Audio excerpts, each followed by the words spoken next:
Bueno, shalom, shalom, shalom para todos. Vamos hoy con el capítulo 3 del Evangelio de Mateo.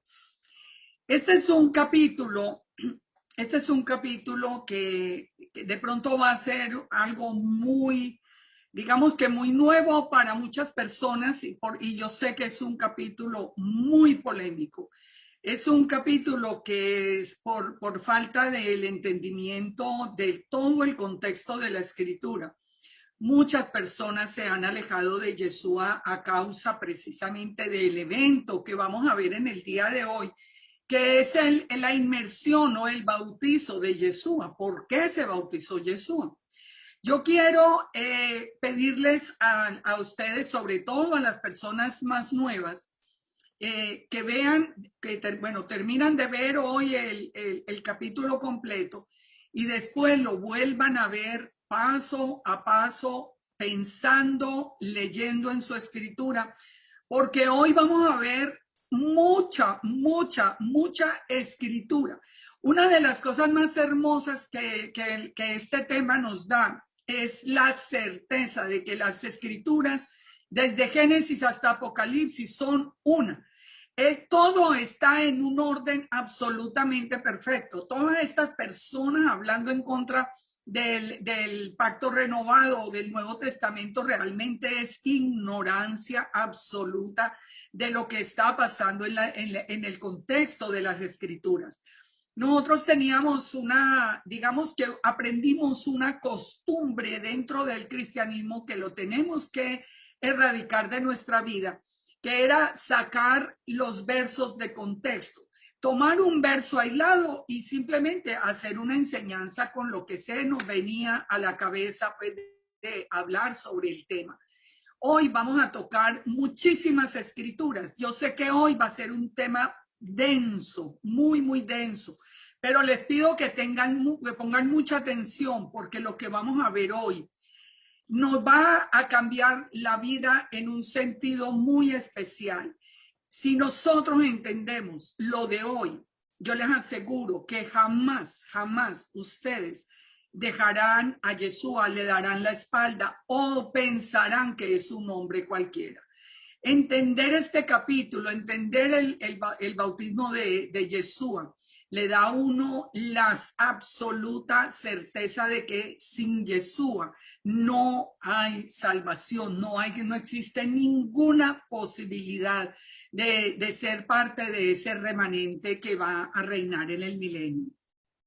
Así que sin más dilación, entremos acá en el tema, porque como les digo, tenemos mucho que estudiar en el día de hoy. Dice el capítulo 3, yo le he puesto allí como título, Restauración de Israel. Fíjense que de hecho me salí del tema, ya no le puse la inmersión de Yeshua o el bautismo de Yeshua, no, la restauración de Israel. Y vamos a entender muchas cosas. En aquellos días, dice el verso 1, vino Juan el Bautista predicando en el desierto de Judea y diciendo, arrepentíos porque el reino de los cielos se ha acercado. Primer punto muy importante que vamos a ir teniendo como en mente, para que vamos uniendo una serie de puntos que nos van a llevar a una conclusión muy interesante. ¿Cuál es el llamado? El llamado es a arrepentimiento. Arrepentíos.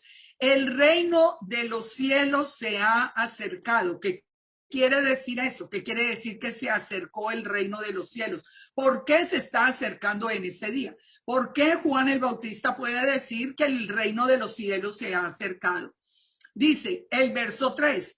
Nos dice, pues este es aquel de quien habló el profeta Isaías cuando dijo, voz del que clama en el desierto, preparad el camino del Señor, enderezad sus sendas. Y Juan estaba vestido de pelo de camello y tenía un cinto de cuero alrededor de sus lomos, y su comida eran langostas y miel silvestre.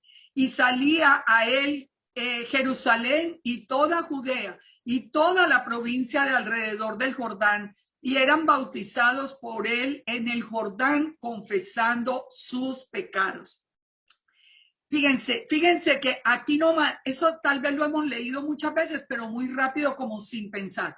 Primero, el tema es arrepentidos. ¿Qué quiere decir? Algo estaba sucediendo para que el llamado fuera de arrepentimiento y fuera a sumergirse en el Jordán. Pongan atención dónde estaban, porque no era lo mismo en cualquier agua corriente. Esto no era una inmersión común y corriente. Esta era una inmersión en el Jordán. Por lo tanto, vamos a ver por qué el llamado de arrepentimiento y por qué se han acercado los cielos y por qué tenía que ser ese llamado en el Jordán. Dice, salían entonces a él de Jerusalén, de Judea y de toda provincia y confesaban sus pecados. Primero vamos a entender un punto muy importante. ¿Por qué tenía que ser en el Jordán? ¿Qué pasaba en el Jordán? Porque es que a nosotros nos parece que porque pues era como el río que quedaba más cerca. No, eso de ninguna manera. Yo voy a hacer aquí un resumen y yo les recomiendo que ustedes después vean un estudio que se llama El Misterio del Jordán. Ese estudio es importantísimo verlo para entender por qué nosotros tenemos que hacer inmersión. Pero aquí vamos a ver nomás en general por qué el llamado de Juan el Bautista era en el Jordán. El río Jordán, fíjense, el río Jordán, el Nejar Hayardén, nace en el monte Hermón, desde donde fluye atravesando el sureste del Líbano hacia el sur, entrando en Israel, desemboca en la costa norte del mar de Galilea o lago Kinneret, y de donde vuelve a salir para desembocar finalmente en el Mar Muerto. No más ese recorrido del Jordán tiene todo un significado, por eso les recomiendo el estudio que se llama El Misterio del Jordán. ¿Qué es lo que significa? Miremoslo así en general. El Jordán o el Jardín significa el que baja, el que desciende, porque pasa de una altura en su nacimiento de 520 metros a una de 392 bajo el nivel del mar. O sea, viene desde una altura hasta el punto más bajo de la tierra, que es el Mar Muerto, que además va a tener un significado muy importante acá. Por lo menos recordemos desde este momento algo que es importante. El Eterno dijo que cuando nosotros confesábamos nuestros pecados, Él los perdonaba y Él los echaba al mar donde ya estaban olvidados, que Él nunca se volvería a acordar de los pecados. Eso quiere decir que venir al Jordán significaba el venir desde el monte Hermón, que ¿qué significa el monte Hermón? Un santuario, era también llamado el monte de Sión o el monte elevado. Entonces, ¿qué representa el río Jordán naciendo en el monte Hermón? Representa el trono de Elohim. Entonces, el Jordán viene desde el trono de Elohim hasta el Mar Muerto. Entonces, vamos uniendo con el tema de arrepentirse, con el tema de sumergirse en el Jordán. Esos pecados quedaban allí sepultados. Dice el río Jordán, en el Salmo 133:1 dice, mirad cuán bueno y cuán delicioso es habitar los hermanos juntos en armonía.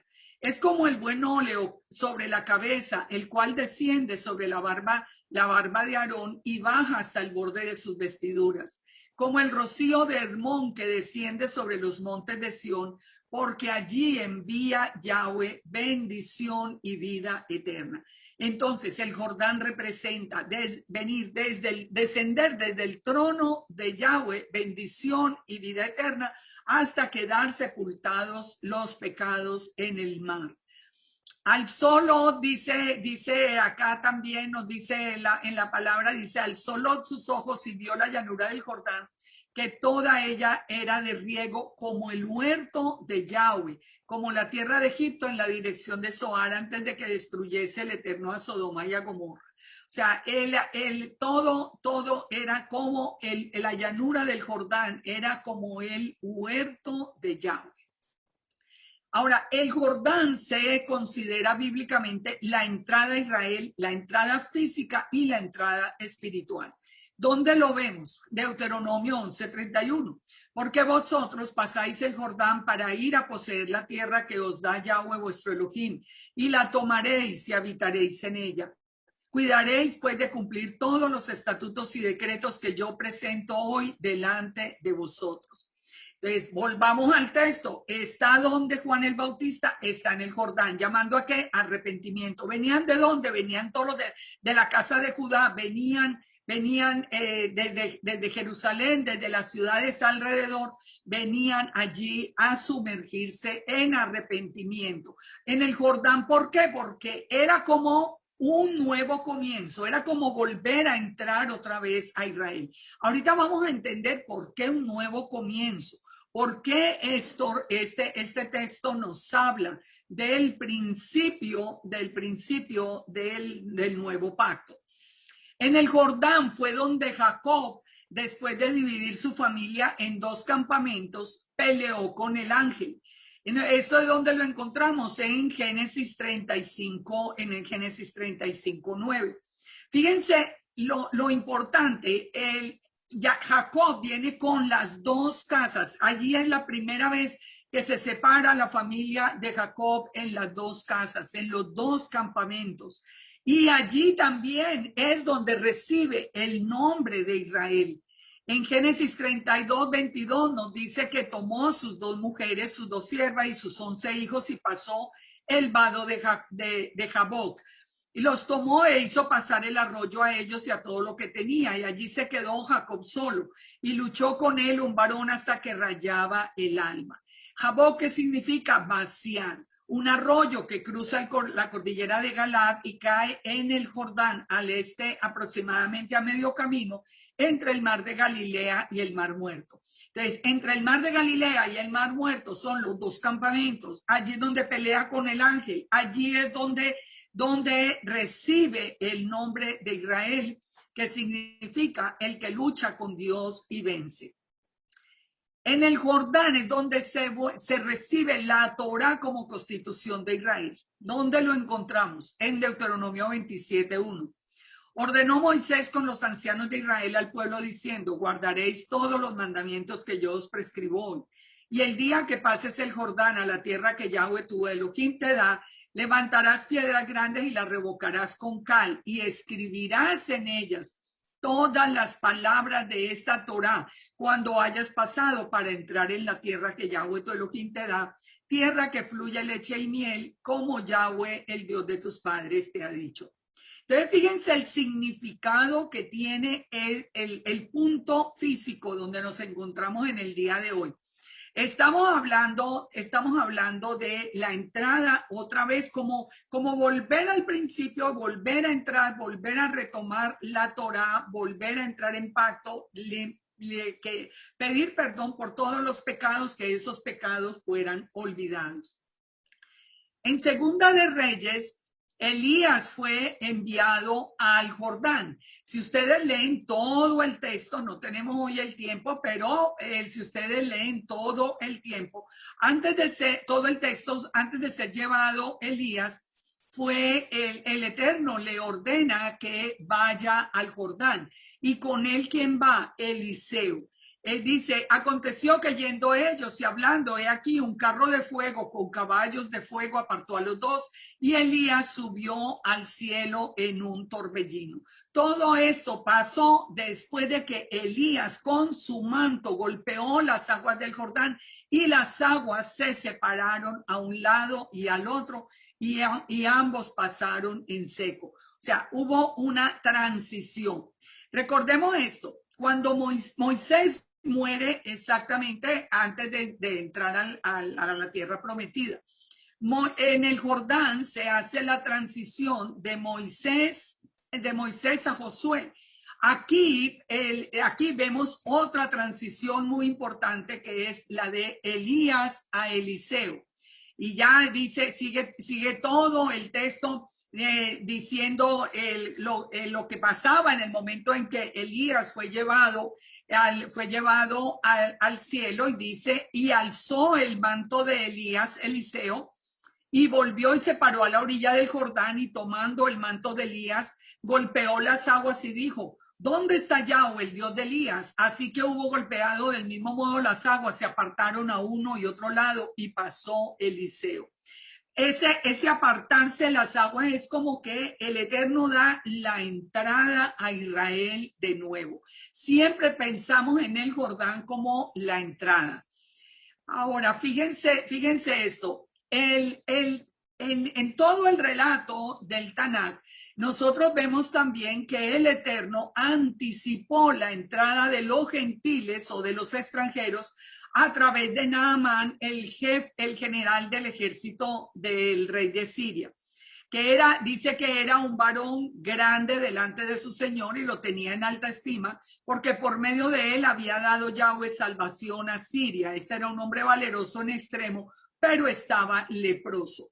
Recordamos la historia, el Naamán quería ir a otro río que no fuera el Jordán, pero el Eterno le dijo que solo sumergiéndose 7 veces en el Jordán, él podía ser limpio de la lepra. La lepra es un anticipo o un símbolo del pecado. Entonces, fíjense cuántas cosas han pasado en el Jordán, pero siempre con el mismo sentido. Primero fue de Moisés a Josué, después viene, primero Jacob, después viene de Moisés a Josué, después viene de Elías a Eliseo. Ahora es la entrada de los gentiles al pueblo de Israel. Fíjense, verá que en el plan de estructurar el Eterno el pueblo de Israel, siempre ha tenido en cuenta las 12 tribus, más Efraín y Manasés, más todos los gentiles. Fue realmente, él siempre nos lo ha venido mostrando a través del Tanakh, que esa entrada tiene que ser por el Jordán. El Jordán entonces tiene ese significado tan importante. Volviendo al texto, nos dice, Juan el Bautista desde el Jordán está llamando a arrepentimiento al pueblo judío en su tiempo.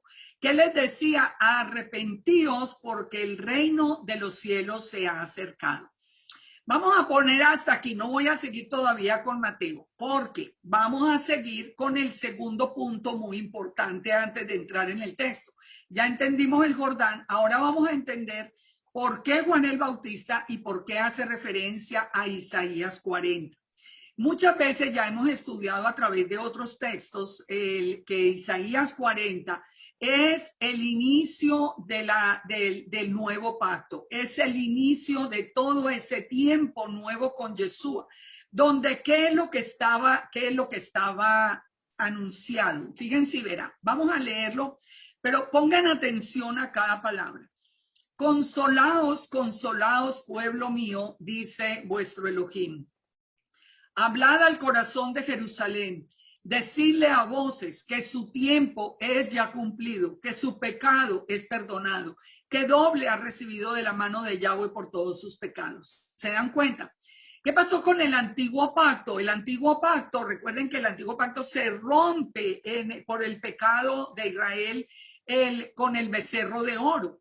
Y nunca hasta este momento donde Isaías anuncia esta restauración, no se había dado ningún asomo ni ningún anuncio del nuevo pacto. Solamente acá dice el Eterno, consolaos, decirle a Jerusalén que su tiempo ya es cumplido, es decir, que el tiempo del castigo por el pecado en el primer pacto ya se cumplió.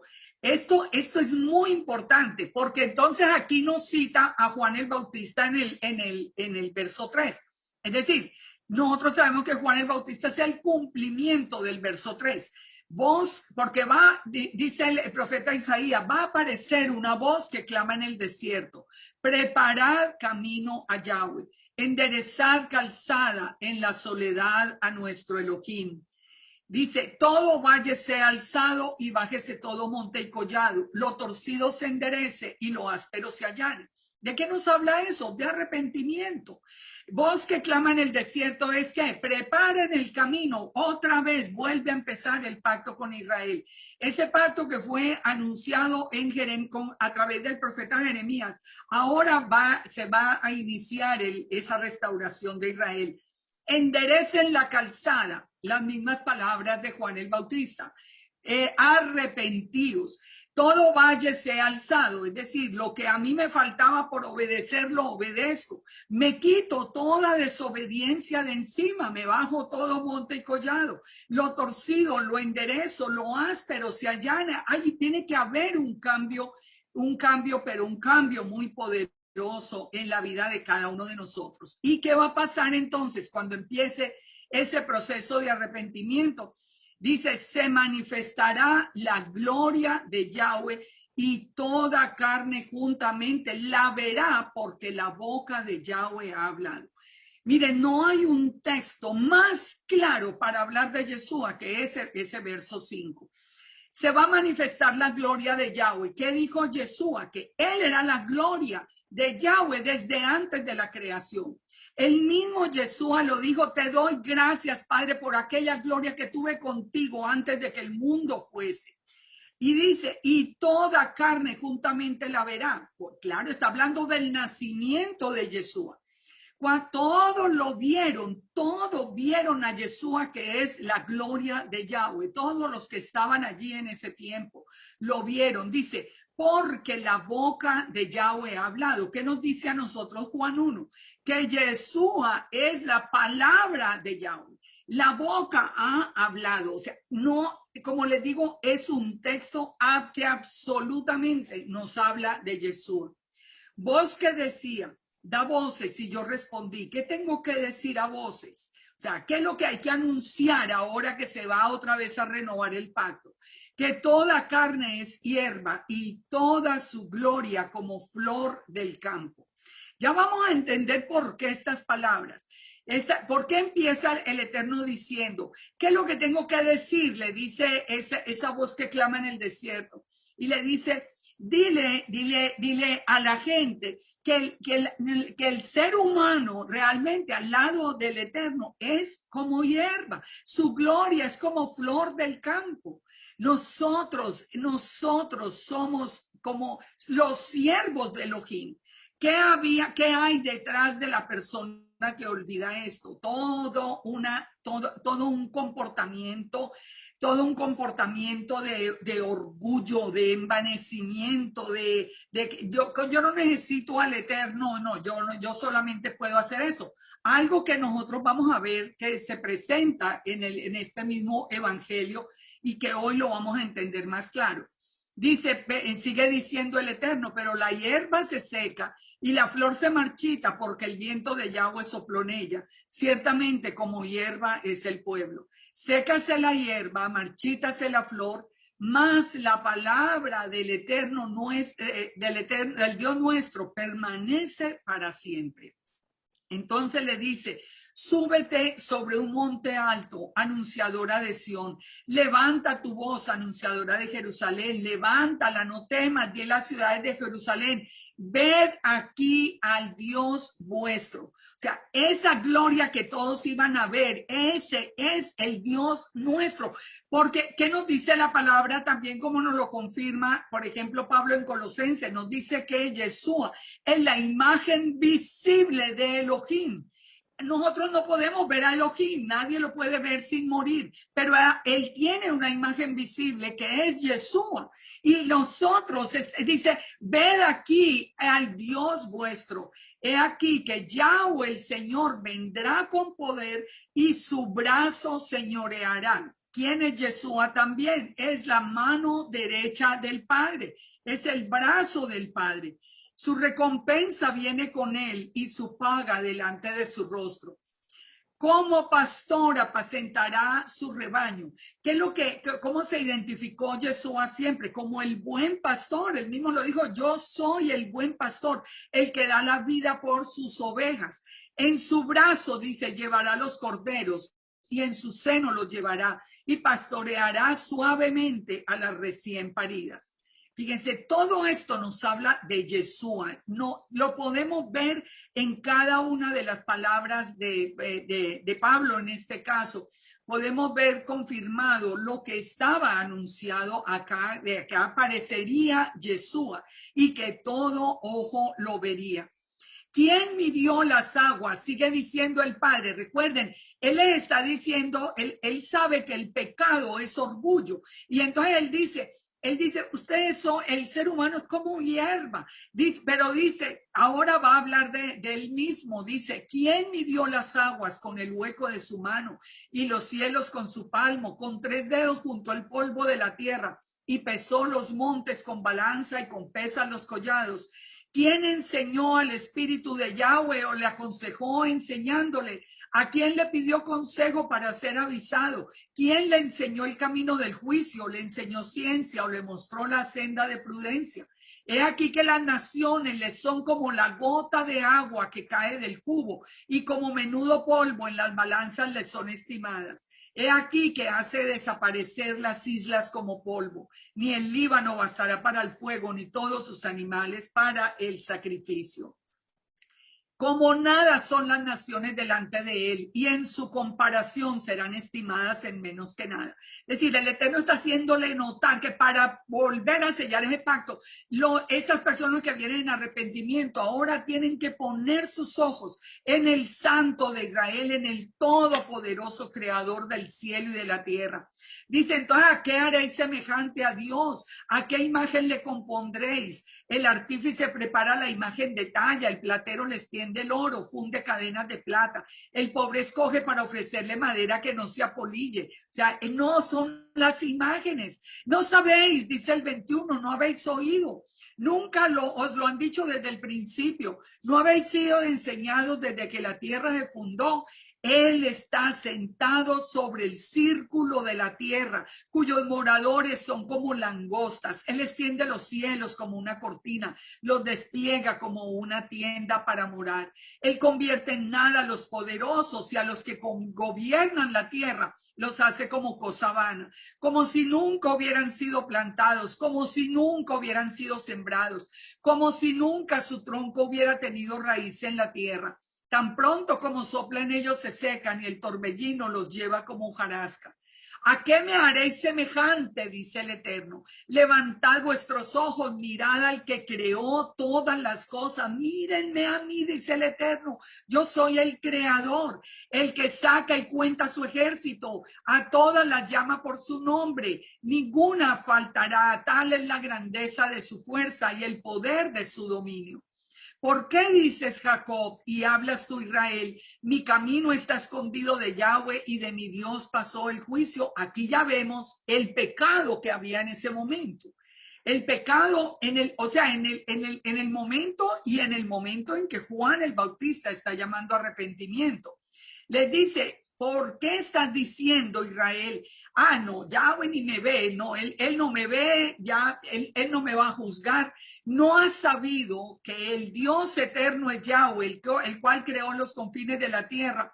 Él no desfallece, no se fatiga con cansancio y su entendimiento no hay quien lo alcance. Él da esfuerzo al cansado y multiplica las fuerzas del que no tiene ninguna. Los muchachos se fatigan y se cansan, los jóvenes flaquean y caen, pero los que esperan a Yahweh tendrán nuevas fuerzas, levantarán alas como las águilas, correrán y no se cansarán, caminarán y no se fatigarán. Este es el mensaje para ese tiempo de Juan el Bautista. Ese era el mensaje que el Eterno había dado a través del profeta Isaías.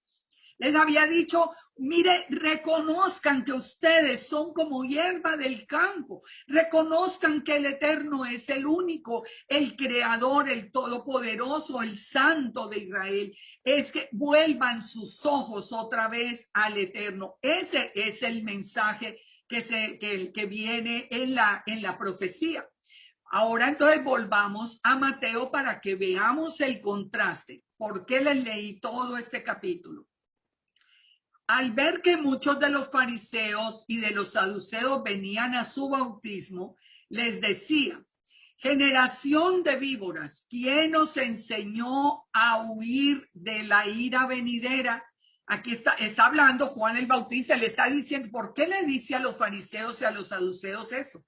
Generación de víboras, ¿quién os enseñó a huir de la ira venidera? Haced pues frutos dignos de arrepentimiento y no penséis dentro de vosotros mismos, a Abraham tenemos por padre, porque yo os digo que Elohim puede levantar hijos a Abraham aún de estas piedras. Pensemos acá en esto. Pensemos, hoy tengo que hablar cosas fuertes, pero las tenemos que decir. Definitivamente nosotros tenemos que abrir los ojos a este tiempo y la palabra del Eterno no es para ocultarla. Fíjense, acabamos de ver que el pecado del que está hablando el Eterno, el principal, digamos, entre todos los del que se tenían que arrepentir era ese envanecimiento que ellos tenían de sí mismos, esa idea de que ellos ya no necesitaban del Eterno. Ellos eran hijos de Abraham y punto. Con Abraham tenemos por padre. Pensemos lo que está pasando en el día de hoy. Cuando el 80% del judaísmo se considera secular o ateo, es decir, que ya el Eterno no cuenta. Cuando dice tranquilamente, nosotros guardamos la Torá, porque la Torá es un libro judío. Eso, nosotros somos los descendientes de Abraham y nosotros no necesitamos del Eterno. Nosotros tenemos nuestros propios mandamientos. ¿Qué les decía Yeshua, ya que conocemos en los otros evangelios? Ustedes, bien habló de ustedes el profeta Isaías cuando dijo, ustedes con su boca me confiesan, pero su corazón está lejos, porque ustedes dejaron los mandamientos de Dios por seguir los mandamientos de los hombres. Hoy es exactamente igual. Hoy estamos en la misma situación. Recuerden, todo lo que fue será, no hay nada nuevo debajo del sol. Pregunten. No crean que todo el que les está hablando de las escrituras o que les menciona la Torá es porque cree en el Eterno. Yo les he compartido a ustedes videos reales de ellos mismos.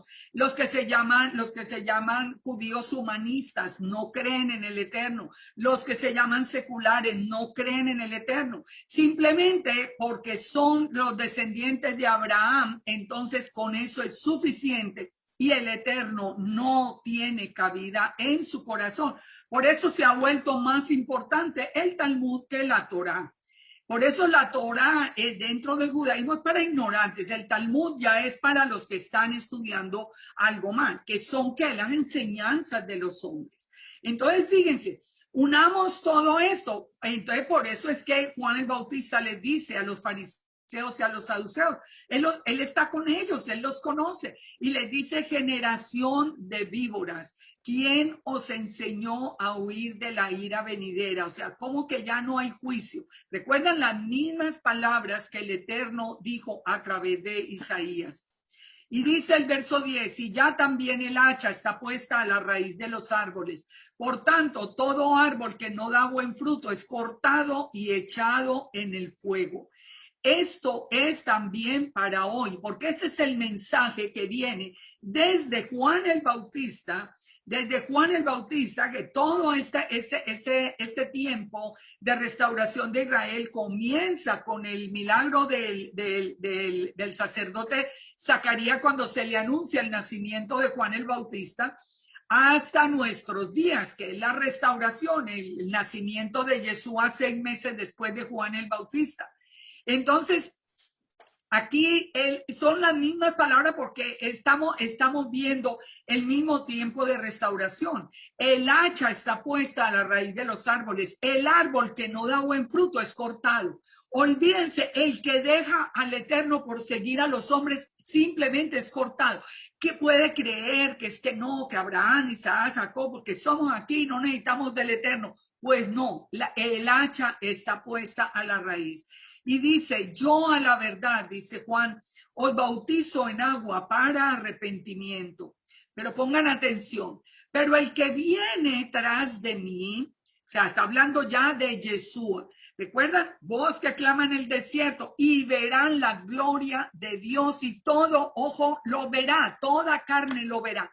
Aquí él está cumpliendo literalmente las palabras y le dice, yo solamente puedo bautizarlos en agua para arrepentimiento, que es lo que se hace hoy. Y la persona que guía a alguien a la inmersión, eso es lo que hace. Pero dice, pero el que viene tras de mí, cuyo calzado yo no soy digno de llevar, es más poderoso que yo, y él os bautizará con Espíritu Santo y fuego.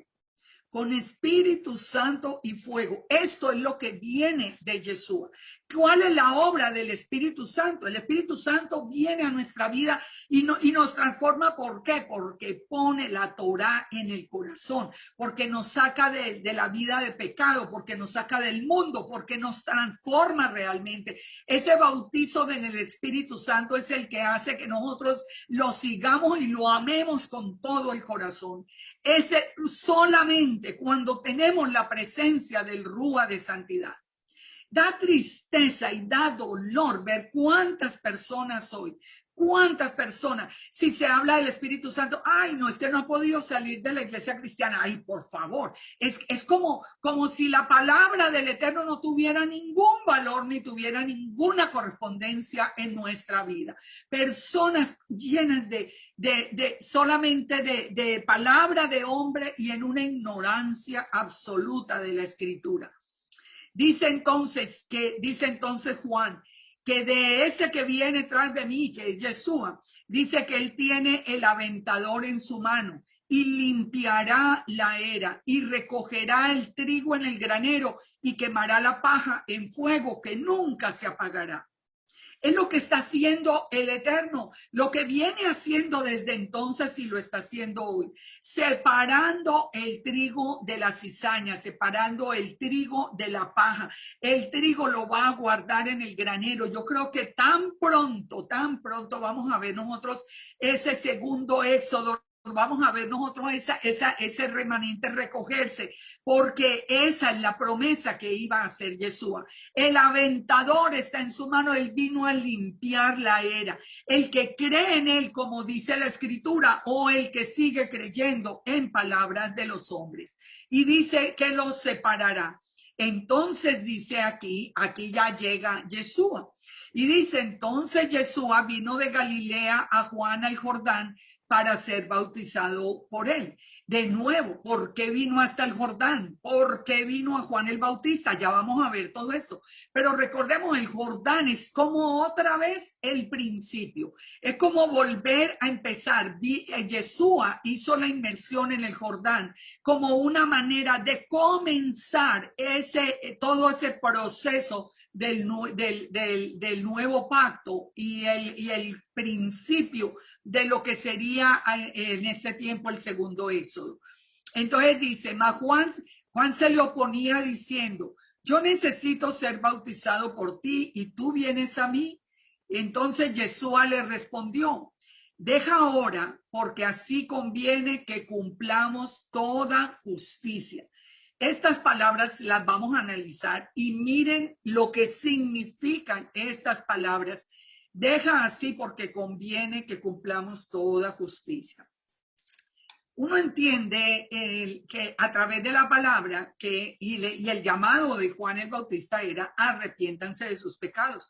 Pero ¿qué pecado tenía Yeshua? Si Yeshua es la imagen visible de Elohim.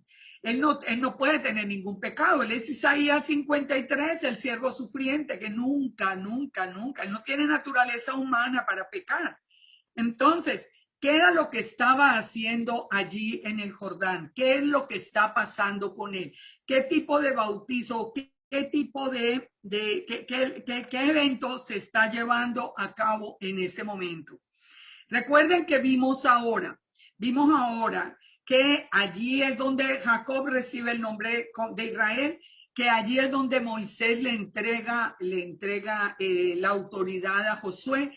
Elías se la entrega a Eliseo. Allí es donde viene el inicio de los injertados en Israel desde el pueblo gentil, que es una transición que se hace. ¿Cuál es la transición que se está haciendo acá cuando Yeshua le dice a Juan? Porque así conviene que cumplamos toda justicia. Entonces le dejó, y Yeshua, después de que fue bautizado, subió luego del agua y los cielos fueron abiertos y vio al Espíritu de Dios que descendía como paloma y venía sobre él. Y hubo una voz de los cielos que decía: este es mi Hijo amado, en quien tengo complacencia. La mayoría de las enseñanzas se centran aquí en que si el Espíritu Santo tenía forma de paloma o eso era simbólico o no, y que este es mi hijo amado. Entonces, si ve, hay un hijo ahí. No, eso no es lo que vamos a ver hoy. Fíjense lo que vamos a aprender. Pongan mucha atención, porque lo que vamos a aprender aquí realmente va a tener un sentido cuando podamos concluir cuál fue la transición que se hizo entre Juan el Bautista y Yeshua, que no podía ser de otro sino de Juan el Bautista. Hoy vamos a entender por qué el mismo Yeshua dice que no hay otro más grande que Juan el Bautista. Y uno siempre decía, bueno, pero un momentico, Moisés, por ejemplo, no, el más grande, dijo Yeshua, es Juan el Bautista. Pero esta voz del cielo lo confirma: este es mi hijo amado, en quien tengo complacencia. Miremos acá. La palabra justicia, en un sentido amplio, lo estamos viendo en el griego, porque estamos hablando del Evangelio de Mateo. Él nos dice que es el estado del que es como debe ser la justicia en una condición aceptable al Eterno. Es decir, cuando Yeshua le dice: así conviene que cumplamos toda justicia, lo que le está diciendo Yeshua, en otras palabras, es: tenemos que hacer como mi Padre lo ordenó, como el Eterno lo ordenó. Él es la boca del Eterno, así que él es el que está hablando que hay que hacer lo que es correcto. Hacer justicia es hacer lo correcto. Entonces, ¿qué vamos a mirar acá? El misterio del sacerdote de Melquisedec, porque lo que estaba aquí pasando era la transición entre Juan el Bautista, que era el, de acuerdo a las escrituras, era el único que venía de la línea de Aarón, que debía haber tenido el sumo sacerdocio. Recuerden que Caifás y Anás y todos ellos eran impuestos por Roma. La casa de Judá estaba en absoluto pecado. Estaban siguiendo los hombres, estaban simplemente, no, nosotros somos descendientes de Abraham, no nos interesa nada más los mandamientos que nosotros ponemos. O sea, estaban en plena rebeldía, Entonces, estudiemos todo esto para que podamos comprobar, porque yo necesito darle a ustedes la sustentación bíblica de que estamos hablando de la transición entre el único descendiente de Aarón, porque Juan el Bautista, recuerden que es de la línea de Aarón, que es el sacerdocio levítico, al sacerdocio de Melquisedec. Estudiándolo, vamos a ver estas palabras. Recuerden estas palabras: este es mi hijo amado, en quien tengo complacencia. Recuerden eso. Ahorita entramos a mirar el sacerdocio. Empecemos por mirar este texto de Hebreos 5:8. Dice: aunque era hijo, por lo que padeció, aprendió la obediencia, y habiendo sido perfeccionado, vino a ser el autor de eterna salvación para todos los que le obedecen. Está hablando de Yeshua, por supuesto. Y para todos los que le obedecen, y fue declarado por Dios como sumo sacerdote según el orden de Melquisedec. ¿Cuándo fue declarado por Dios como el sumo sacerdote? Eso es lo que vamos a probar. Acerca de esto tenemos mucho que decir y difícil de explicar, por cuanto os habéis hecho tardos para oír. En el mismo texto de Hebreos lo anuncia. Aquí hay mucho que explicar, pero ustedes se han vuelto tan duros para entender que ya es difícil que comprendan ese sacerdocio de Melquisedec. Vamos a mirar rápidamente ese sacerdocio de Melquisedec. Empecemos por Génesis 13. En Génesis 13 Abraham se separa de Lot. En Génesis 14 viene la guerra con los reyes. Recuerden, todo lo que fue será, no hay nada nuevo debajo del sol. Así que ese tiempo es también como el tiempo de hoy. En los días de Anrafel, rey de Sinar, Arioc, rey de Elazar, Laomer, rey de Elam. En fin, siguen toda la guerra con los reyes. Miremos solamente quiénes eran esos reyes, o sea, cuál era la guerra que había.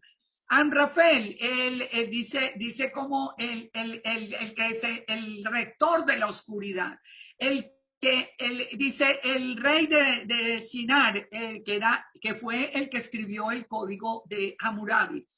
El Targum dice que Amrafel era Nimrod y nosotros sabemos que Nimrod fue el primer cazador, el que se opuso y se fue contra el Eterno y empieza todo el sistema pagano.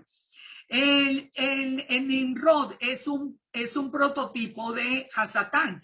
Entonces, cuando nosotros leemos los nombres de los reyes con los que estaba peleando Abraham, porque vamos a ver el día que Abraham se encontró por primera vez con el sacerdote de Melquisedec, Abraham venía de pelear con Anrafel, que es Nimrod, con Shinar, que es el país de los dos ríos, con Arioc, que dice que el nombre significa como un león, con Kedorlaomer, que es un puñado de gavillas, con Elam, que es Dios es castigo, con Tidal, el rey de los Goyim, el rey de los gentiles, con Vera, que es el nombre significa hijo del maligno, con Bircha, que significa iniquidad, era el rey de Gomorra, con Chinab, el que odia al Padre en el cielo, Adma, la tierra roja, Zoar, insignificante, Shemeber, a las alas colocadas para asaltar al Eterno.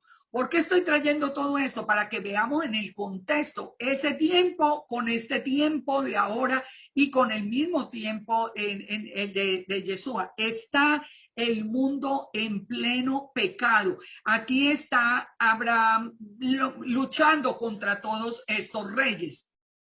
Aquí nos sigue hablando de los refaítas, de los semitas, de los gigantes, está hablando de los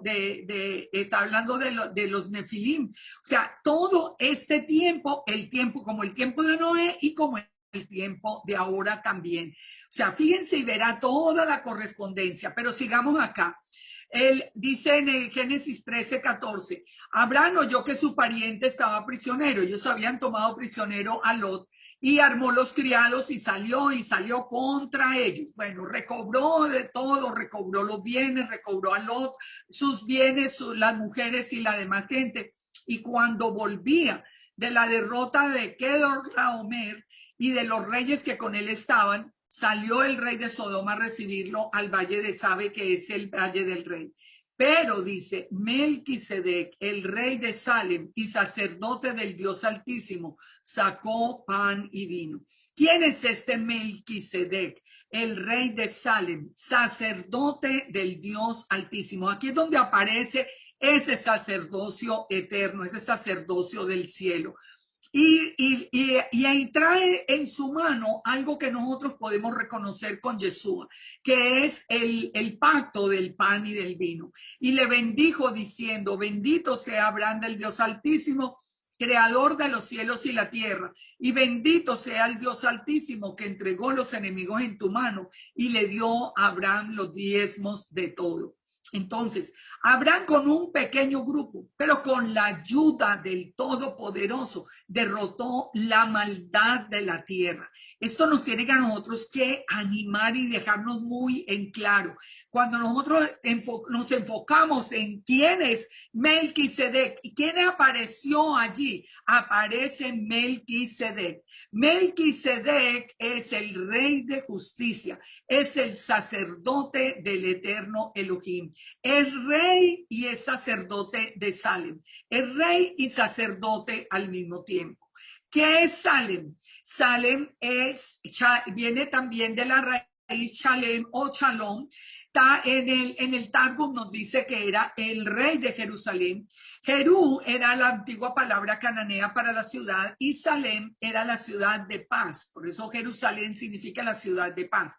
La paz solo está presente cuando están las leyes del Eterno cumpliéndose. Jerusalén es la ciudad de la palabra del Eterno, porque es la que nos dice que volvamos a Sión para aprender la Torá del Eterno. ¿Por qué había un rey en aquella época? Fíjense, Jerusalén se llamó Jebús. Jebús, esa es la palabra que aparece en Primera de Crónicas 11:1. Y Shalem, que viene de Shalem o Shalom, no solamente significa paz y hola o adiós, sino que significa bienestar, provisión, seguridad, tranquilidad, descanso, armonía. ¿Cómo se llama Yeshua? El príncipe de paz, el que trae la paz verdadera, no la paz que da el mundo, la paz verdadera. Ahora, si volvemos al texto, nosotros encontramos que este Melquisedec que salió vino a hacer una celebración con pan y vino. La celebración en las manos de Melquisedec, sacerdote y rey, él cumplía las dos. Pongan atención porque esto ya lo vamos a ver porque es muy importante. Cobra muchísima importancia profética porque ahora cuando está Yeshua en la redención de Israel. Fíjense, ¿qué fue lo que mostró Yeshua para sellar ese nuevo pacto? Dice Lucas 22:17, habiendo tomado la copa, dio gracias y dijo, tomad esto y repartidlo entre vosotros, porque os digo que no beberé más del fruto de la vid hasta que el reino de Dios venga. Y tomó el pan y dio gracias y lo partió y le dio diciendo, este es mi cuerpo que por vosotros he dado, haced esto en memoria de mí. Ese pacto del pan y del vino lo hizo Melquisedec con Abraham en el principio, pero lo hizo, por eso les decía que este texto es volver al principio, es conectar con el principio. ¿Por qué se conecta con Melquisedec, con la transferencia del sacerdocio? Porque es volver al principio. En el principio con Abraham aparece Yeshua como el sacerdote y el rey de Melquisedec del sacerdocio del Eterno, y también hace la misma ceremonia del pan y del vino. Entonces, pongamos otra vez todo en orden. Eso es el segundo éxodo, es el principio del segundo éxodo, porque se va a recoger la casa de Israel que en este momento está perdida. Es el nuevo pacto que lo va a sellar Yeshua para poder restaurar a Israel y restaurar ese pacto tal como está anunciado en Jeremías 31:31. He aquí que vienen días, dice Yahweh, en los cuales haré nuevo pacto con la casa de Israel y la casa de Judá. No como el pacto que hice con los padres el día que tomé su mano para sacarlos de la tierra de Egipto, porque ellos invalidaron mi pacto, aunque fui un marido para ellos. Aquí está hablando del momento. Ya la boda, el compromiso de boda ya se había sellado en el Sinaí, pero el pecado del becerro hizo que se rompiera. Dijo, ellos invalidaron mi pacto, pero este es el pacto que haré con la casa de Israel después de aquellos días. Daré mi Torá en su mente y la escribiré en su corazón, y yo seré a ellos por Dios y ellos me serán por pueblo. Aquí vuelve otra vez, aquí primero, y venía a restaurar a Judá. Por eso Juan el Bautista llama a la casa de Judá a arrepentimiento, porque ese es otra vez el comienzo. Regresemos al principio. El principio es el Jordán. Volvamos al principio y ese principio empieza a llamar a Judá. Después van a llamar a la casa de Israel, a que la casa de Israel también haga inmersión como si fuera en el Jordán. O sea, todo unido absolutamente. Ahora, miremos esto. Yeshua sella el nuevo pacto y lo sella con el pan y el vino.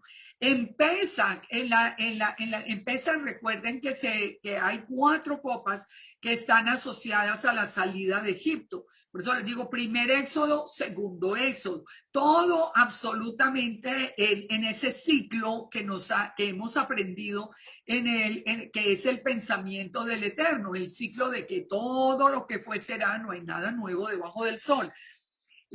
¿Cuáles son esas cuatro copas? La de santificación, donde conocen al Eterno que nos va a sacar de Egipto. La copa de juicio, los libraré de su servidumbre, los redimiré con brazo extendido y juicios grandes. La copa de redención, que los tomaré por mi pueblo y seré vuestro Elohim. Y sabréis que yo soy Yahweh, vuestro Elohim, que os sacó de las tareas de Egipto. Esta fue la copa que tomó Yeshua. Cuando Yeshua está haciendo el ceder de Pesach, cuando llega el momento de la copa de redención, es cuando él les dice, esta copa es mi sangre, este pan es mi cuerpo. Él está hablando de la copa de redención y en la redención que íbamos a saber, dice, vosotros sabéis que yo soy Yahweh, vuestro Elohim. Eso lo hemos visto en el Ejad muchas veces, lo hemos estudiado.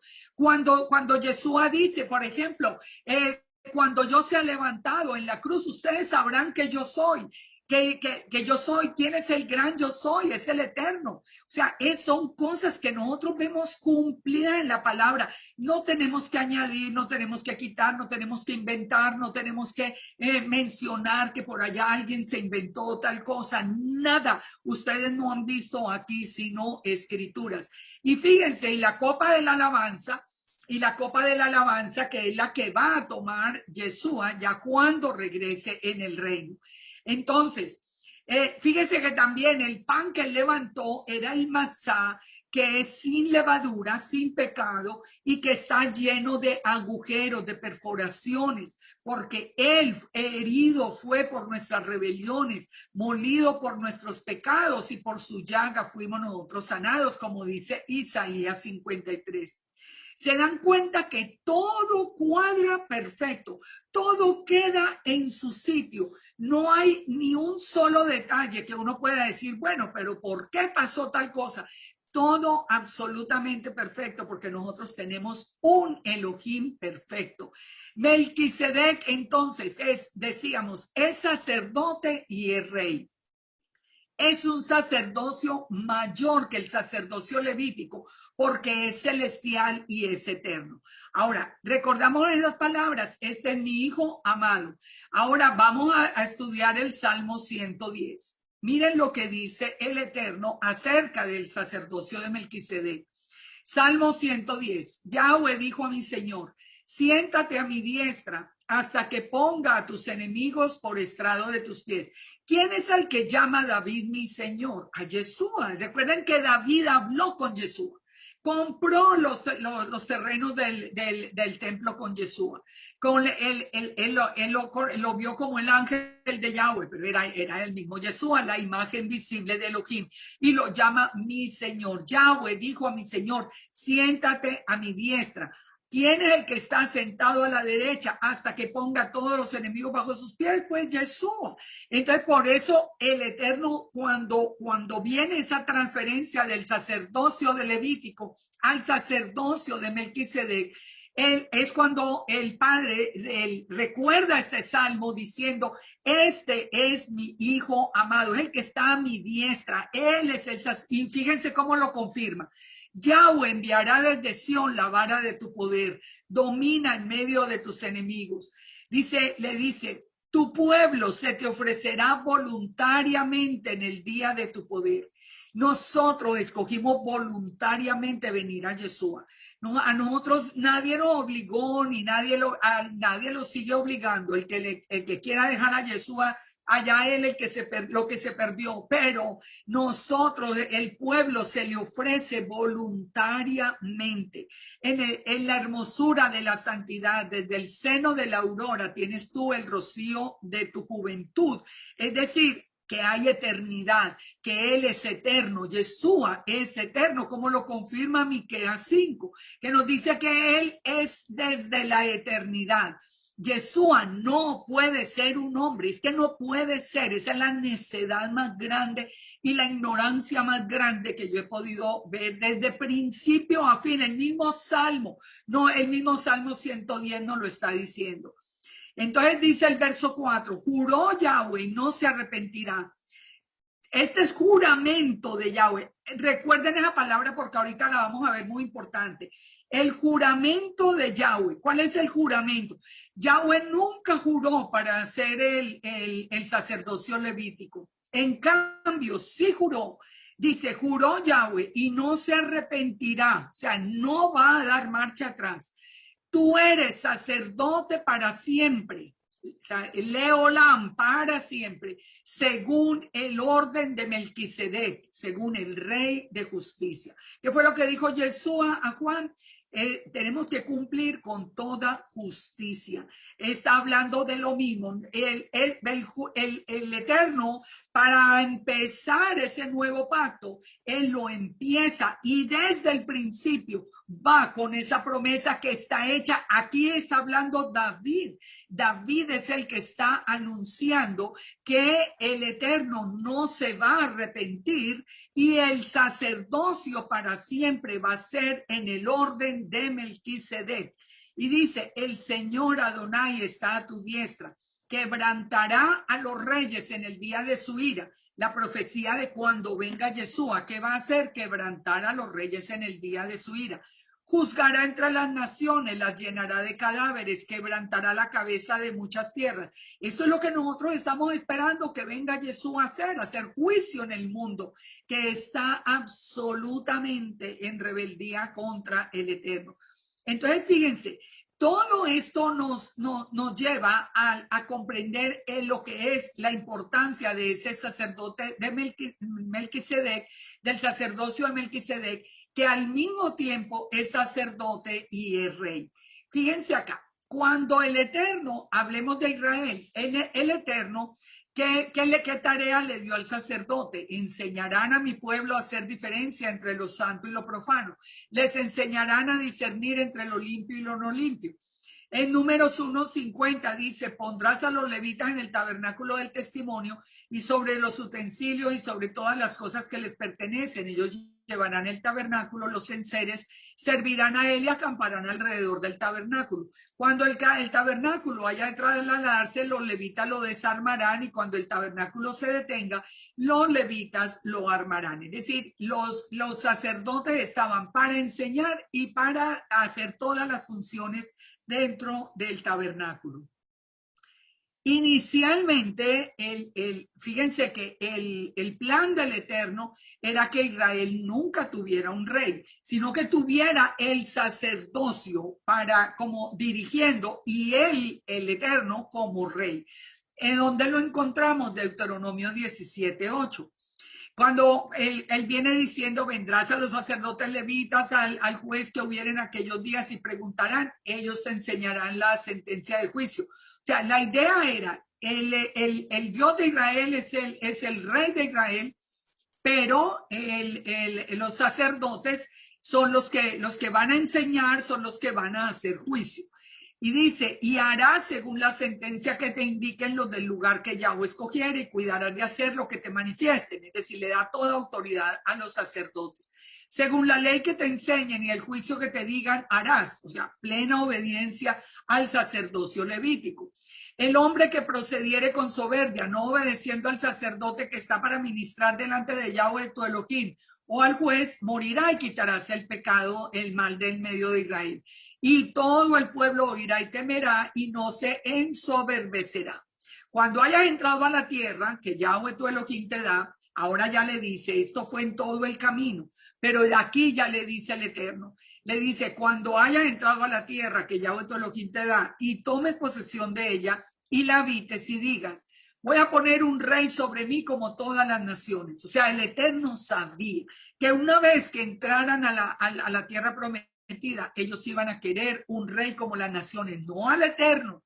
¿Recuerdan lo que vimos ahora hace un rato? El Eterno desde Isaías 40 está diciendo, Ustedes son como hierba del campo. Yo soy el creador del cielo, de la tierra. Yo soy el que conozco. Yo soy el que tengo todo el poder. Es el Eterno está volviendo a recordar todo este principio. Mire, usted, ¿por qué tienen tanto afán de tener un rey? Si yo soy el rey de Israel, yo soy el rey de Israel, pero ¿qué dice el Eterno? Ustedes van a querer poner un rey sobre mí, como todas las naciones que están en los alrededores. Ciertamente pondrás por rey sobre ti al que Yahweh tu Elohim escogiere de entre tus hermanos, pondrás rey sobre ti y no podrás poner sobre ti a hombre extranjero. O sea, al final el Eterno le dice, nombre pues un rey, pero ese rey tiene que ser del pueblo. Pero el plan inicial era que el Eterno fuera el rey. Y aquí ya le da todas las características y todas las recomendaciones para el rey que realmente no se cumplieron. Específicamente, hay la mayoría, cuando ustedes leen los libros de los reyes y las crónicas y todo, lo pueden ver rey por rey. Dice que no aumentará para sí caballos, no hará volver al pueblo a Egipto, no tomará para sí muchas mujeres para que su corazón no se desvíe, no pensará en plata y oro, en fin, le da todas las características. Entonces, ¿qué sucede?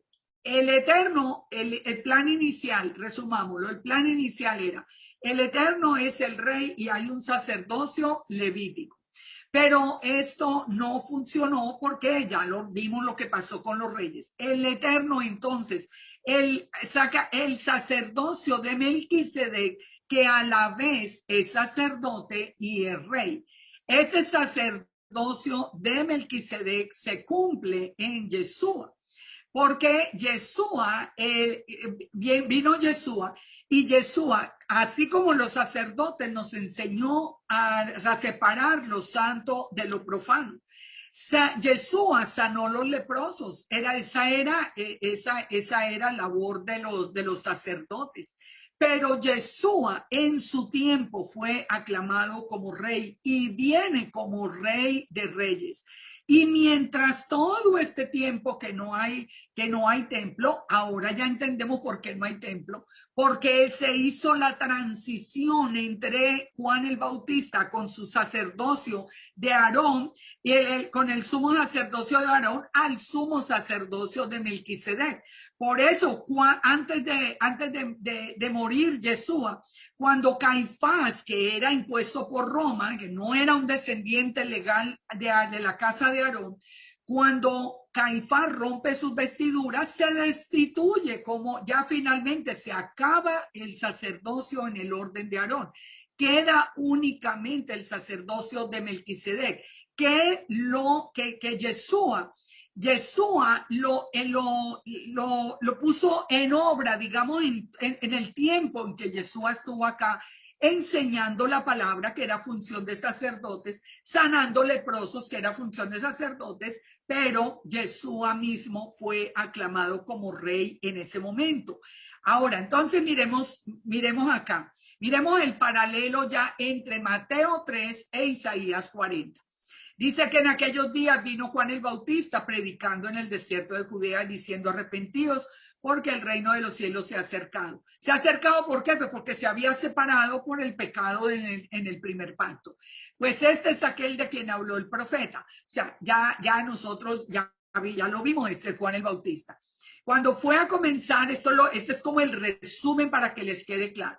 Cuando fue a comenzar el sacerdocio levítico, Moisés fue llevado al desierto. Ahora va a comenzar el sacerdocio de Melquisedec y Juan es llevado al desierto. Juan era el levita de la casa de Aarón y Yeshua es de Judá.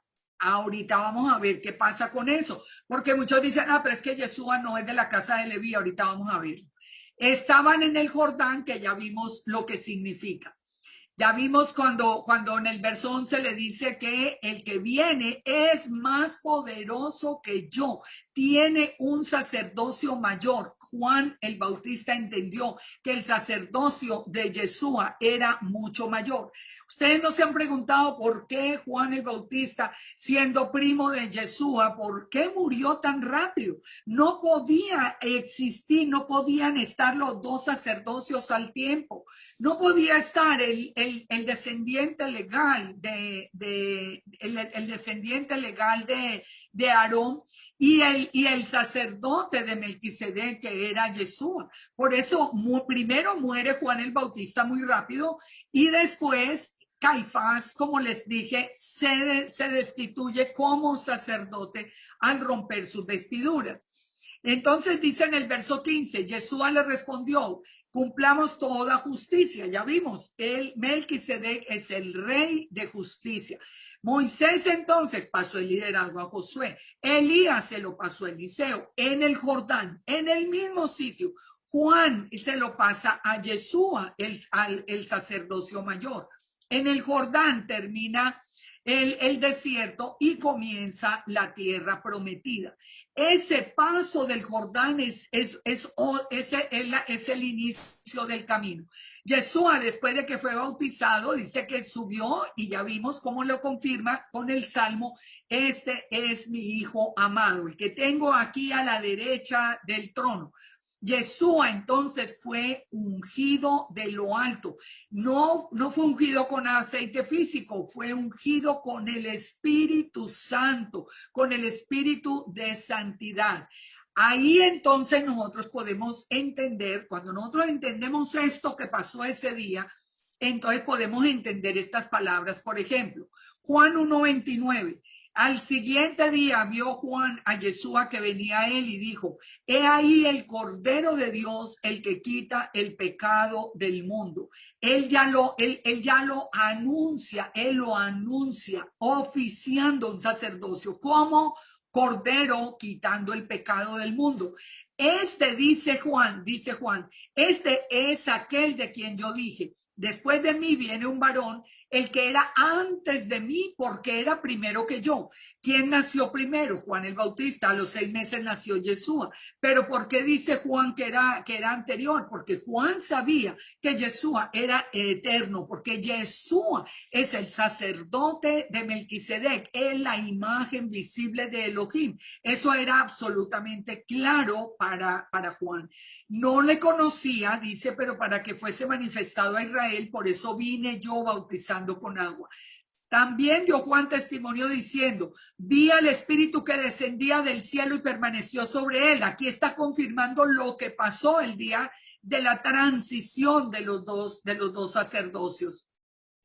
Y yo no le conocía, pero el que me envió a bautizar con agua me dijo: sobre quien veas descender el Espíritu Santo y que permanece sobre él, ese es el que bautiza con el Espíritu Santo. Y le vi y he dado testimonio de que él es el Hijo de Elohim. Miremos Juan 3:30. Es necesario, dice, que él crezca y yo mengüe. ¿Quién dice esas palabras? Juan el Bautista. Es necesario que Yeshua crezca, porque hay esa transición del sacerdocio. El que de arriba viene es sobre todos. Pongan atención a esas palabras.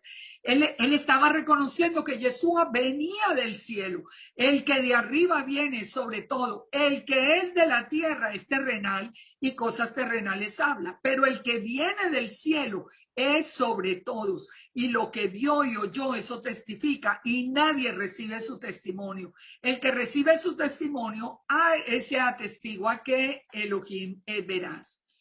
Fíjense, todo a nosotros nos da a entender, podemos comprender todas esas palabras cuando entendemos lo que pasó en este día.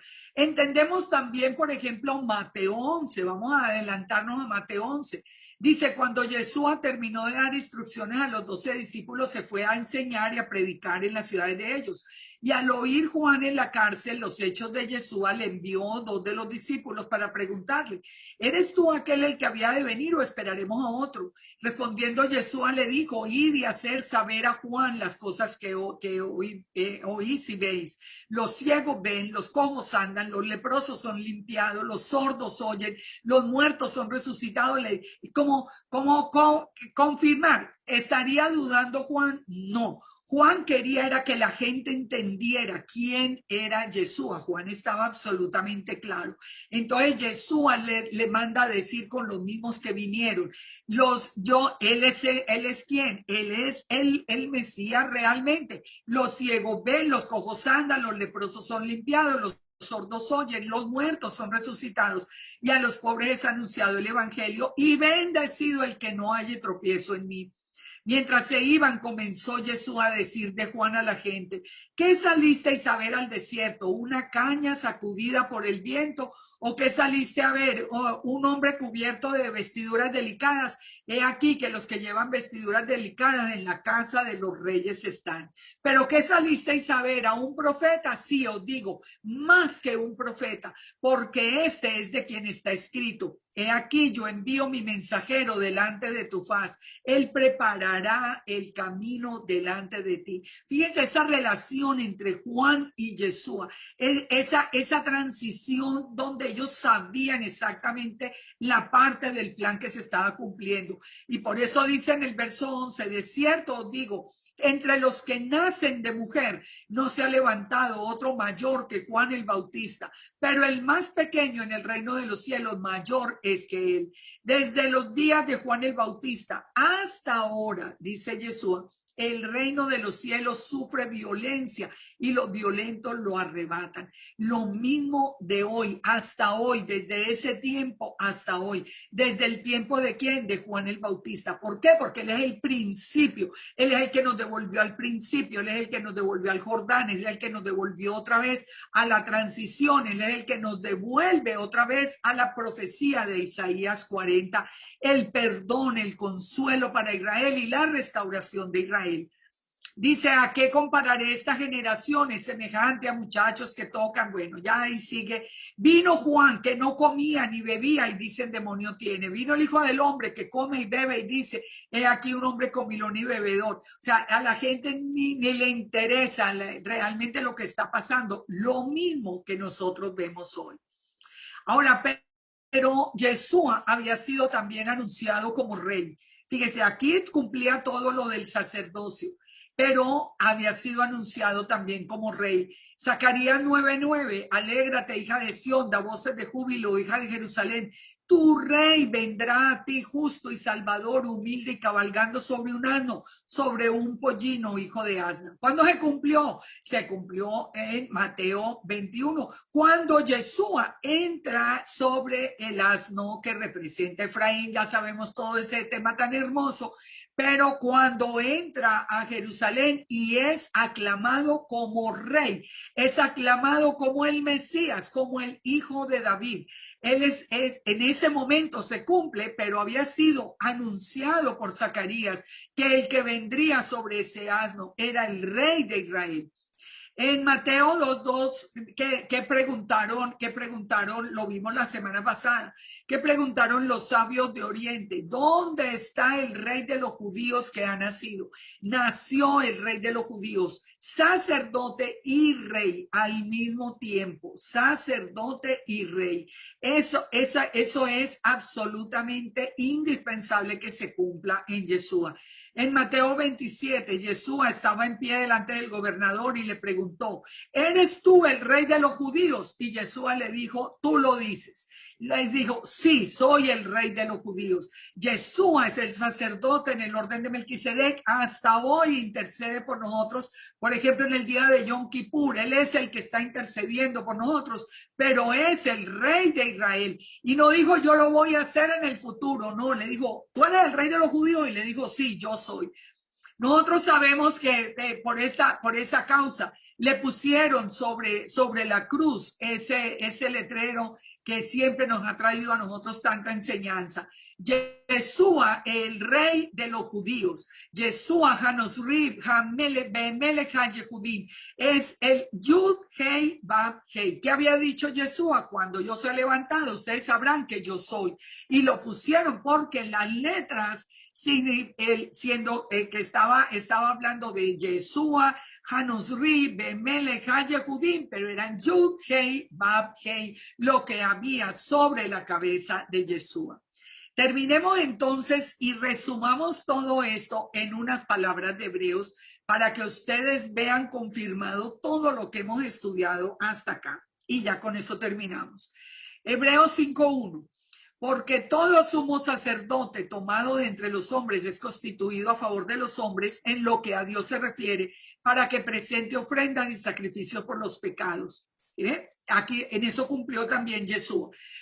Pero aquí está hablando del sacerdocio del sumo sacerdote hombre, de los que venían de la línea de Aarón, para que se muestre paciente con los ignorantes y extraviados, puesto que también está rodeado de debilidad, y por causa de ella debe ofrecer por los pecados, tanto por sí mismo como también por el pueblo. Esto lo tenía que hacer, lo hemos estudiado muchas veces, por ejemplo, en el día de Yom Kippur, todo el ritual que tenía que hacer el sumo sacerdote.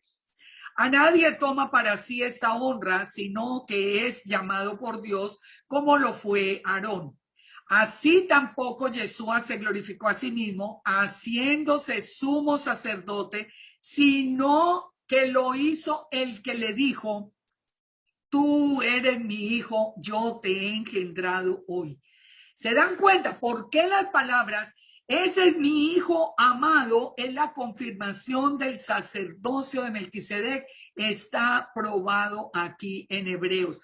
Yeshua no fue el que dijo: yo soy el sacerdote de Melquisedec, en el orden de Melquisedec. Dijo, él no se glorificó a sí mismo, sino que fue el Eterno cuando dijo: tú eres mi hijo, yo te he engendrado hoy. Como también dice en otro lugar: tú eres sacerdote para siempre según el orden de Melquisedec. Ya lo leímos en el Salmo. Y Yeshua, en los días de su carne, ofreciendo ruegos y súplicas con gran temor y lágrimas al que le podía librar de la muerte, fue oído a causa de su temor reverente. Y aunque era hijo, por lo que padeció, aprendió la obediencia. Y habiendo sido perfeccionado, vino a ser el autor de eterna salvación para los que le obedecen. Y fue declarado ¿por quién? Por Elohim, como sumo sacerdote según el orden de Melquisedec. Acerca de esto, fíjense, 5:11, tenemos mucho que decir.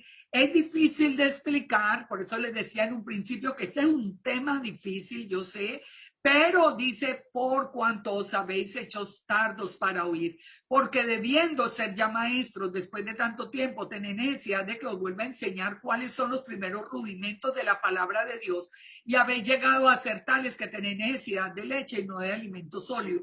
Es decir, de volver al principio para entender el sacerdocio de Melquisedec. Entonces dice en 6:13, porque cuando Dios hizo la promesa a Abraham, por eso se devuelve hasta Abraham y por eso nos devolvimos antes hasta Abraham, no pudiendo jurar por otro mayor, juró por sí mismo, diciendo: de cierto te bendeciré con abundancia y te multiplicaré grandemente. Y habiendo esperado con paciencia, alcanzó la promesa, porque los hombres juran por uno mayor que ellos, y para ellos el fin de toda controversia es el juramento para confirmación. Por lo cual, queriendo el Eterno mostrar más abundantemente a los herederos de la promesa la inmutabilidad de su consejo, interpuso juramento, para que por dos cosas inmutables, en las cuales es imposible que Dios mienta, tengamos un fortísimo consuelo los que hemos acudido para asirnos de la esperanza puesta delante de nosotros, la cual tenemos como segura y firme ancla del alma y que penetra hasta dentro del velo, donde Yeshua entró por nosotros como precursor, hecho sumo sacerdote para siempre según el orden de Melquisedec. Porque este Melquisedec, sigue en el capítulo 7, rey de Salem, sacerdote del Dios Altísimo, que salió a recibir a Abraham, que volvía de la derrota de los reyes, le bendijo, a quien asimismo le dio a Abraham los diezmos de todo, cuyo nombre significa rey de justicia, también rey de Salem, es decir, rey de paz, el príncipe de paz. Sí, pero dice que ese sacerdote de Melquisedec no tiene padre, no tiene madre, no tiene genealogía.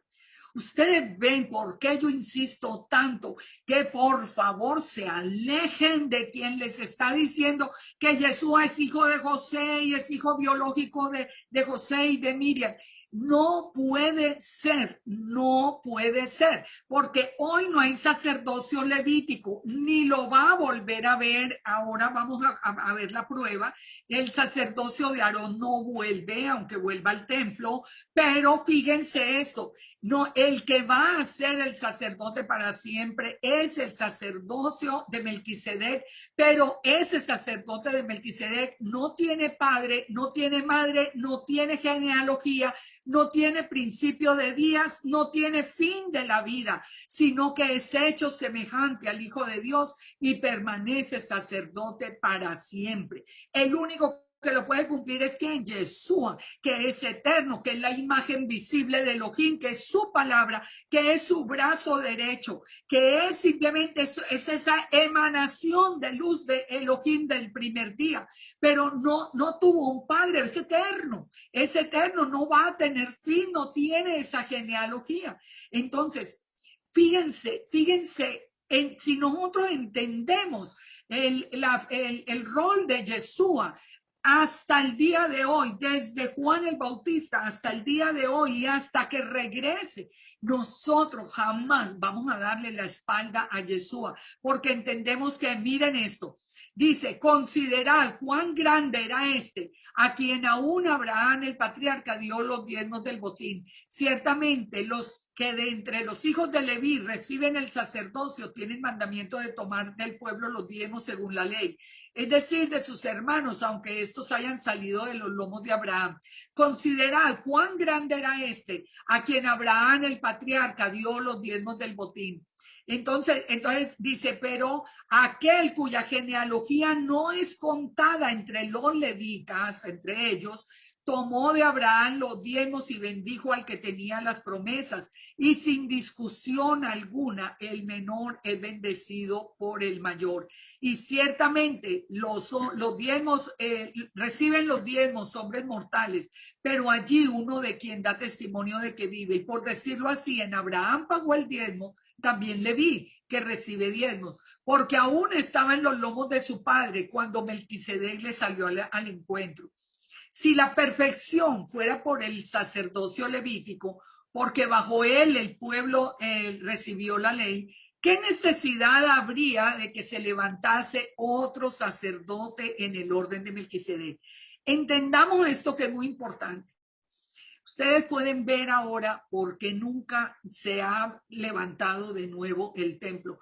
Murió Yeshua y pasado muy poco tiempo el templo es destruido y no más sacerdocio levítico y no más sacrificios.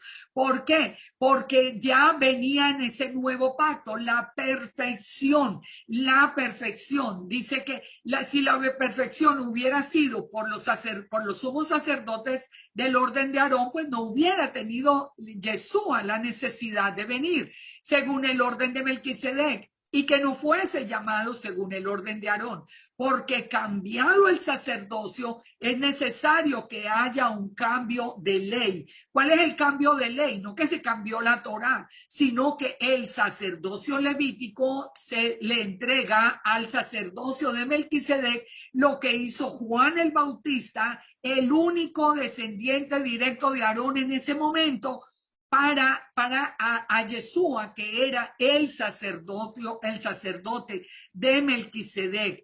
Entonces dice, y aquel de quien dice, es de otra tribu de la cual nadie sirvió en el altar. Recuerden, y mucha gente yo he oído a lo largo de todos estos años discutiendo eso.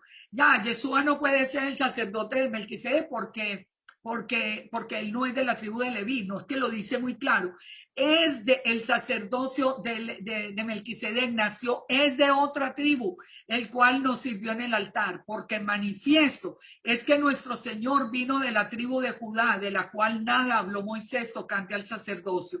Y esto es aún más manifiesto, si a semejanza de Melquisedec se levanta un sacerdote distinto, no constituido conforme a la ley del mandamiento, acerca de la descendencia, sino del poder de una vida indestructible. Por eso él es superior al sacerdocio levítico. Entonces dice, pues se da testimonio de él. Tú eres sacerdote para siempre, según el orden de Melquisedec. Queda abrogado el mandamiento anterior a causa de su debilidad e ineficacia. El sacerdocio levítico quedó abrogado. ¿Y lo podemos probar? Sí, lo podemos probar en la escritura, ya lo vamos a ver. Pues nada perfeccionó la ley y de la introducción de una mejor esperanza por la cual nos acercamos a Elohim. Y esto no fue hecho sin juramento, porque los otros sin juramento fueron hechos sacerdotes. Pero este con juramento del que dijo, juró el Señor y no se arrepentirá. Recuerden que les dije, recuerden, el Eterno nunca juró que iba a darle el sacerdocio para siempre a Aarón. No, pero sí juró que el sacerdocio Melquisedec era eterno. Entonces dice, porque juró el Señor y no se arrepentirá. Por lo tanto, Yeshua es hecho fiador de un mejor pacto. ¿Cuántos hay hoy tratando de hacerse 50,000 exámenes a ver si de pronto salen que son levitas? ¿Y para qué? Si eso ya está abrogado. Nosotros tenemos a Yeshua, el sacerdote en el orden de Melquisedec, que es un mejor pacto porque permanece para siempre y tiene un sacerdocio inmutable. Dice que los otros sacerdotes fueron muchos porque morían, pero este es para siempre. Yeshua es eterno, por lo cual puede salvar perpetuamente a los que se acercan a Elohim, viviendo para interceder por ellos. ¿Se dan cuenta? Sin Yeshua es imposible llegar al Padre, es imposible salvarse, pero sin Yeshua como él, como dice la escritura, eterno, no un hombre, porque un hombre pues nació y murió y se acabó. Ustedes se dan cuenta de la distorsión que tenemos hoy tan grande por la simple ignorancia de toda esta escritura. Dice, por lo cual puede salvar perpetuamente a los que se acercan, porque tal sumo sacerdote nos convenía, santo, inocente, sin mancha, apartado de los pecadores y hecho más sublime que los cielos. No tiene necesidad, como aquellos sumos sacerdotes, de ofrecer primero sacrificios por sus pecados y luego por los del pueblo, porque esto lo hizo una vez y para siempre, ofreciéndose a sí mismo. Porque la Torá constituye sumos sacerdotes a débiles hombres, pero la palabra del juramento posterior a la Torá, al Hijo, hecho perfecto para siempre. ¿Y qué va a pasar en el futuro? Fíjese, Daniel 9 nos dice que en el futuro, cuando ya se cumplen las 70 semanas, dice que se va a poner fin al pecado y se va a expiar la iniquidad para traer la justicia perdurable. ¿Quién es el príncipe? El príncipe de justicia. ¿Quién es Melquisedec? Él es exactamente para sellar la visión y la profecía y ungir al santo de los santos. Yeshua, el rey. En Zacarías 6:11 también nos muestra a Yeshua como el sumo sacerdote, pero nos lo muestra también como rey. En Isaías 11:1 nos dice que él es el vástago que retoñará de las raíces en el tronco de Isaí, pero sobre el que reposarían él dice el espíritu de Yahweh, el espíritu de sabiduría e inteligencia, los 7 espíritus de Yahweh reposarían sobre él. ¿Qué es mejor? Tener a ese sumo sacerdote del lado nuestro, eso que recibió de Juan el Bautista, hizo esa transición. ¿Qué es mejor, recibirlo o seguir pendiente a ver cuándo va a resultar un otro sumo sacerdote que ya fue abrogado, nos dice la misma palabra? Dice acá que él está hablando la misma palabra, nos está diciendo, nos está hablando de el reinado milenial.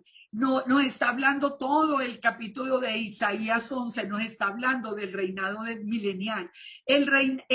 Nos está hablando de este tiempo final donde nos dice que se disipará la envidia de Efraín, los enemigos de Judá serán destruidos, Efraín no tendrá envidia de Judá y Judá no afligirá a Efraín. Todo lo que estamos viendo hoy cumpliéndose al pie de la letra. Y por último, y ya terminamos con esto, la prueba de que el sacerdocio, ese sumo sacerdocio no regresa. En Ezequiel 44 nos dice que los que van a oficiar, los que van a hacer los sacrificios en el templo son los sacerdotes hijos de Sadoc. Y miren por qué dice, Ezequiel 44:15. Los sacerdotes levitas, hijos de Sadoc, que guardaron el ordenamiento del santuario, cuando los hijos de Israel se apartaron de mí, ellos se acercarán para ministrar ante mí, y delante de mí estarán para ofrecerme la grosura y la sangre, dice Yahweh el Señor. Recuerden, Yeshua viene, se une otra vez a Yahweh y son un ejad. Él entra a reinar, Yahweh será rey sobre toda la tierra. Los que van a oficiar los sacrificios van a ser los del orden de Sadoc únicamente. Ezequiel 48:11. Los sacerdotes santificados de los hijos de Sadoc, que me guardaron fidelidad, que no erraron cuando erraron los hijos de Israel como erraron los levitas. Por eso fueron abrogados. Ellos tendrán como parte santísima la porción de la tierra reservada junto al límite de los levitas.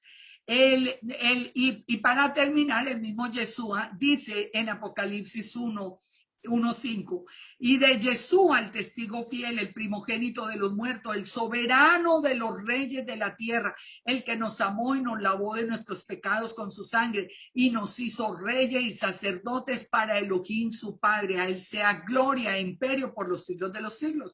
Muchos discuten, no, nosotros no podemos ser reyes y sacerdotes, nosotros no podemos ser sacerdotes. Pues sí, es que él es el que tiene el gobierno, es Yeshua. El que tiene el gobierno completo es Yeshua. Yeshua es rey y Yeshua es el rey de Israel y Yeshua es el único sumo sacerdote en el orden de Melquisedec. Muchos han dicho, muchos dicen, por la tradición judía, dice que el Melquisedec era Shem o Sem, el hijo de Noé. Imposible, eso es mentira. ¿Por qué? Porque nos dice muy claro que el sacerdote de Melquisedec no tiene padre, no tiene madre, no tiene genealogía, es eterno. Pues Sem tenía padre, madre y de eterno no tiene absolutamente nada. Él comienza entonces, ¿cómo comienza esta etapa en la tierra prometida? Israel enfrentó los reyes, se enfrentaron, la batalla se ganó con la ayuda del Eterno y dice, y Yeshua dijo, recuerden cuando tomó el vino, que no lo beberá más hasta que el reino de Elohim venga. Así que yo espero que todo este mundo de información que yo creo que era necesaria. Miren, fue muchas horas las que he dedicado a hacer este estudio, pensando, bueno, menos información, no, porque tenía que tener todo el sustento, todo el sustento. Miren quién es Yeshua, miren que ya no hay un sacerdocio levítico, no hay templo, el Padre no ha permitido que se levante. El único es Yeshua, que es el que está intercediendo por nosotros, pero que volverá como rey. Él volverá como rey de reyes y señor de señores.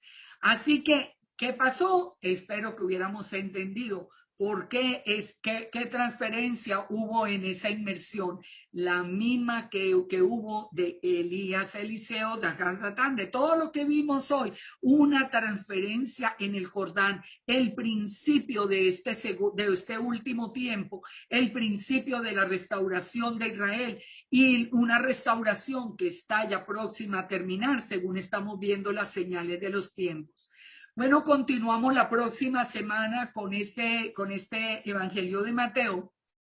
Que el Eterno nos bendiga, que el Eterno nos ponga en el corazón y nos dé claridad de todo esto. Por eso les pido, si ustedes no les ha quedado claro, vuélvanlo a mirar y revisen en sus Biblias cada una de las citas expuestas. Aquí no hemos puesto sino la palabra del Eterno en contexto. Shalom, shalom para todos y muchas bendiciones.